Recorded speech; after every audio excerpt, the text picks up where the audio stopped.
आपने कहा कि इसराइल वाले तो चाहते हैं किस तरह पाकिस्तान का खात्मा हो जाए, लेकिन दूसरी तरफ से पाकिस्तान के साबिक जनरल जो थे मुशर्रफ, वो कहते हैं इसराइल को तस्लीम कर लिया जाए। बहुत से अंदर के भी लोग हैं कहते हैं कि इसराइल को तस्लीम कर लेना चाहिए भारत के मुकाबले में। तो क्या यहूद व नसारा मुसलमानों की या पाकिस्तान के दोस्त हो सकते हैं?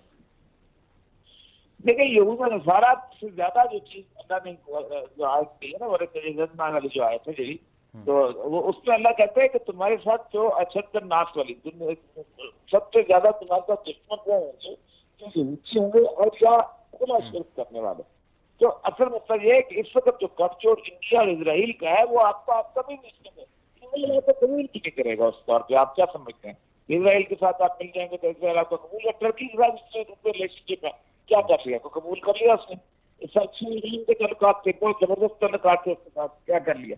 आप मुझे ये बताइए कि अभी अभी जो यमन का मामले के अंदर सऊदी अरब के साथ उसके तल्लुकात ठीक हुए, क्या उसने यमन के मामले में सऊदी अरब को सपोर्ट किया? नहीं किया ना। मसला सारा यही है कि इसराइल जो है वो बुनियादी तौर पर अपने उस अकायद के ऊपर बहुत फर्म है। और आप खुद सोचे ना, पूरी दुनिया के यहूदी अपनी आराम छोड़ के, अपनी अकायद छोड़ के, अपना कारोबार छोड़ के, अपनी खूबसूरत जिंदगी, बड़े बड़े शहर पेरिस छोड़ के, लंदन छोड़ के, बर्लिन छोड़ के, वो जाके वहां पर रेगिस्तान में जाके बैठे हुए। वो किस लिए बैठे हुए हैं? क्या वहां को तरक्की करनी है उन्होंने? क्या वहां को खाद उगती है? कुछ जमीन में हल ज्यादा अच्छा चलाया जाता है? या वहां को टेक्नोलॉजी है? वो लड़ने के लिए आए हैं भाई। उन्होंने रियासत बनानी है वहां पर, एक आलमी रियासत, और कहते हैं उनका मसाया वहीं आएगा, वहीं आकर उनको आबाद करेगा और वहीं उनको आलमी हुकूमत कायम करेगा। उसके लिए उन्होंने लगे हुए हैं जी। तो सर, इसमें आप क्या तजावीज़ हैं, हमें क्या करना चाहिए?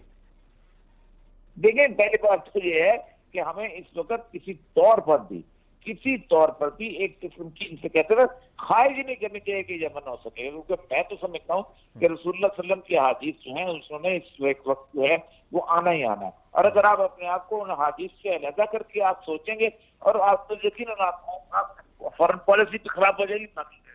मैं ये समझता हूँ आपको पॉलिसी बनानी चाहिए, एक ऐसा रिलेशनशिप, ऐसी फॉरेन पॉलिसी बनानी चाहिए, ऐसे तल्लुकात इस्तेमाल करने चाहिए कि जो अपना फॉरेन पॉलिसी जो है जो इंडिया सेंटर्ड होनी चाहिए।